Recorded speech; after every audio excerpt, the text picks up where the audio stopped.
नजर सब पर। नमस्कार, आप देख रहे हैं 10 न्यूज और मैं हूं बियालमान। आज की बड़ी खबरें लेकर हम हाजिर हैं बिना रुके बिना थमे। चलिए शुरू करते हैं फटाफट खबरों का सिलसिला। प्रधानमंत्री नरेंद्र मोदी ने गुजरात के देवमोगरा मंदिर में पूजा की और उसके बाद आदिवासी बहुल क्षेत्रों में रोड शो किया। इस दौरे पर उन्होंने करीब 9,700 करोड़ रुपए की विकास योजनाओं की घोषणा और शिलान्यास किया। प्रधानमंत्री ने कहा कि केंद्र सरकार जनजातीय समाज के लिए तेज गति से काम कर रही है और विकास अब रुकने वाला नहीं है। दिल्ली के बीजेपी मुख्यालय में बिहार चुनाव जीत पर तेजी से जश्न मनाया गया। प्रधानमंत्री मोदी ने कहा कि बिहार की जनता ने गर्दा उड़ा दिया और विपक्ष को कड़ा जवाब दिया। उन्होंने कांग्रेस पर निशाना साधते हुए उसे मुस्लिम लीगी माओवादी पार्टी बताया। जीत के साथ पार्टी का आत्मविश्वास 2026 लोकसभा की तैयारियों में और मजबूत माना जा रहा है। बिहार विधानसभा चुनाव में करारी हार के बाद कांग्रेस अध्यक्ष मल्लिकार्जुन खड़गे के घर बड़ी समीक्षा बैठक हुई। कांग्रेस नेताओं ने दावा किया कि उन्हें चुनावी प्रक्रिया में गड़बड़ी के सबूत मिले हैं और 2 हफ्ते में सबूत सार्वजनिक किए जाएंगे। पार्टी के अंदर आत्ममंथन की मांग बढ़ने से संगठनात्मक बदलावों में भी संभावना जताई जा रही है। 70 वर्ष की उम्र पार करने के बावजूद नीतीश कुमार ने अपनी राजनीतिक पकड़ और रणनीति से बिहार चुनाव में फिर बाजी पलट दी। जेडीयू की अप्रत्याशित मजबूती ने एनडीए को बढ़त दिलाई। विश्लेषकों का मानना है कि नीतीश का अनुभव, जातीय समीकरण और अंतिम समय की रणनीति ने चुनाव का पूरा खेल बदल दिया।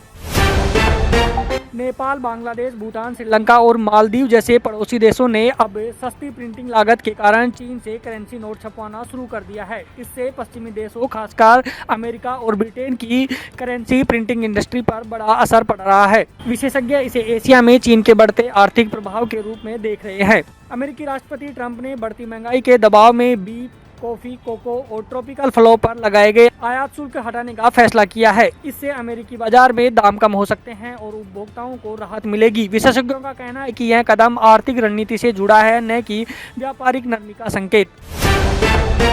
श्रीनगर के नौगाम थाने में विस्फोटक की सैंपलिंग के दौरान अचानक बड़ा धमाका हो गया। हादसे में 9 लोगों की मौत और 32 लोग घायल हो गए। डीजीपी ने इसे आतंकी हमला नहीं बल्कि तकनीकी चूक से हुआ हादसा बताया है। सुरक्षा एजेंसियां जांच कर रही हैं और विस्फोटक सामग्री के साथ क्या गलती हुई और इतने बड़े नुकसान का कारण क्या रहा। महाराष्ट्र के जलगांव में एक केमिकल फैक्ट्री में अचानक भीषण आग लग गई। दमकल विभाग ने तेजी से कार्रवाई करते हुए 12 लोगों को सुरक्षित बाहर निकाला। घटना में कोई हताहत नहीं हुआ। आग लगने का कारण भी अभी साफ नहीं हुए हैं, लेकिन शुरुआती जांच में रासायनिक प्रतिक्रिया या शॉर्ट सर्किट की संभावना जताई जा रही है। भारत के एसआईआर अभियान में गोवा और लक्षद्वीप ने 100% लक्ष्य हासिल कर लिया है। वहीं केरल और तमिलनाडु इस सूची में सबसे नीचे चल रहे हैं। केंद्र सरकार का कहना है कि एसआईआर डेटा से सरकारी योजनाओं का फायदा सही लोगों तक पहुंचेगा। अभियान की प्रगति राज्यों की तैयारी और संसाधनों पर निर्भर मानी जा रही है। बिहार में नई सरकार के गठन से पहले मुख्यमंत्री नीतीश कुमार और लोक जनशक्ति पार्टी नेता चिराग पासवान की मुलाकात से राजनीतिक हलचल बढ़ गई है। इसे एनडीए की मजबूती और तालमेल का संकेत माना जा रहा है। चिराग ने नीतीश को जीत की बधाई दी और कहा कि बिहार विकास के नए दौर में प्रवेश करेगा। एआईएमआईएम प्रमुख असदुद्दीन ओवैसी ने अखिलेश यादव पर तंज कसते हुए कहा कि हर बार ईवीएम और एसआईआर का बहाना बनाना अब बंद करना चाहिए। उन्होंने कहा कि राजनीति में मैदान में उतरकर मेहनत करनी होती है। मशीन को दोष देने से जनता का विश्वास नहीं जीत सकते। उनके बयान ने यूपी की राजनीति में नई बहस छेड़ दी। पूर्व ऊर्जा मंत्री आरके सिंह को पार्टी विरोधी बयान देने के चलते बीजेपी ने 6 साल के लिए निलंबित कर दिया है। उन्होंने हाल ही में बिहार के डिप्टी सीएम सम्राट चौधरी पर गंभीर आरोप लगाए थे। पार्टी ने इसे अनुशासनहीनता माना और तत्काल कार्रवाई की। इस फैसले ने बिहार की राजनीति में नया तनाव पैदा कर दिया है। जनसुराज पार्टी ने आरोप लगाया है कि एनडीए ने बिहार चुनाव के दौरान 40,000 करोड़ रुपए खर्च कर जनता के वोट खरीदे। पार्टी ने इसे लोकतंत्र के लिए खतरनाक बताया और स्वतंत्र जांच की मांग की। हालांकि एनडीए नेताओं ने इन आरोपों को बेबुनियाद कहा। मामला चुनावी पारदर्शिता पर नई बहस को जन्म दे रहा है। उत्तर प्रदेश कैबिनेट ने बड़ा फैसला लेते हुए वरिष्ठ नागरिकों को बिना आवेदन स्वतः पेंशन देने की मंजूरी दी है। फैमिली आईडी डेटा के आधार पर लाभार्थियों की पहचान की जाएगी। इसके अलावा लेखपाल भर्ती प्रक्रिया को भी आसान करने की घोषणा की गई। सरकार का दावा है कि इससे पारदर्शिता और सुविधा दोनों बढ़ेंगी।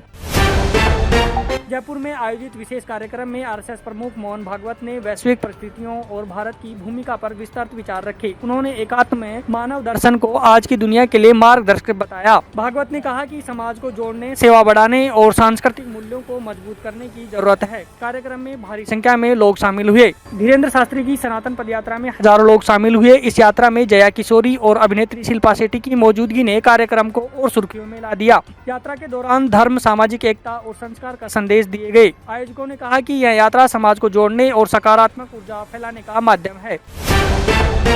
अयोध्या में राम मंदिर के विशाल ध्वजारोहण कार्यक्रम की तैयारियां जारी हैं। प्रधानमंत्री मोदी, अंबानी परिवार और अमिताभ बच्चन को विशेष निमंत्रण भेजा गया है। सुरक्षा और व्यवस्था के चलते 25 नवंबर को आम दर्शन बंद रहेंगे। मंदिर ट्रस्ट के अनुसार यह कार्यक्रम ऐतिहासिक क्षण होगा जो वैश्विक स्तर पर भी चर्चा का केंद्र बनेगा। उत्तर भारत में मौसम ने अचानक करवट ली है। राजस्थान के कई शहरों का तापमान 5 डिग्री तक पहुंच गया है, जबकि मध्य प्रदेश में शीतलहर चल रही है। दिल्ली का AQI 386 रहा, जिससे प्रदूषण और ठंड दोनों का असर दिखाई दिया। मौसम विभाग के अनुसार आने वाले दिनों में तापमान और नीचे जा सकता है, जिससे सर्दियां और बढ़ेंगी।